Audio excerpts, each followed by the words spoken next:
இன்றைக்கி நம்ம கேரட் சாதம் எப்படி செய்கிறதுன்னு பார்க்கலாம். அதுக்கு ஒரு கடாயில் கொஞ்சமாக எண்ணெய் ஊற்றிக்கலாம்.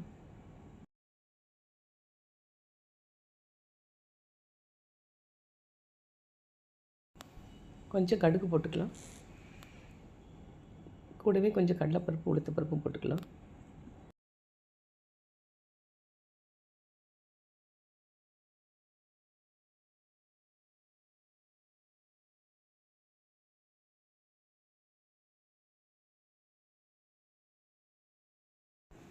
கட் பண்ணி வச்சுருக்க வெங்காயம் போட்டுக்கலாம். கொஞ்சம் பச்சை மிளகாய் போட்டுக்கலாம். நல்லா கிளறி விட்டு கேரட் சேர்த்துக்கலாம். இப்போது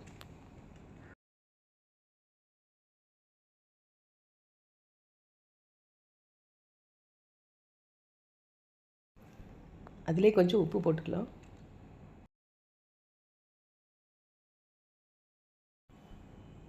இதில் கொஞ்சமாக சீரகத்தூள் ஆட் பண்ணிக்கலாம்.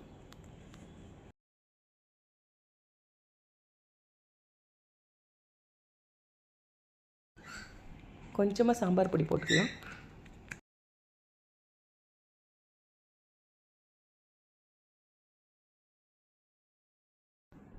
நல்லா கலந்து விட்டுட்டு ஆற வச்சு வச்சுருக்க சாப்பாடு அது கூட சேர்ந்து கிளறி விட்டுடலாம்.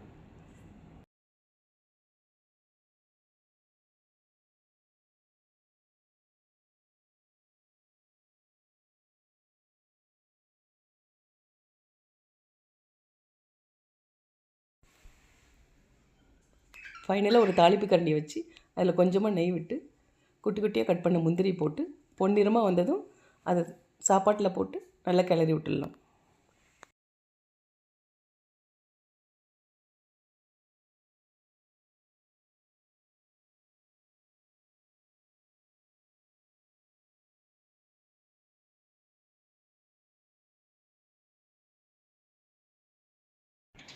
டேஸ்டான கேரட் சாதம் ரெடி.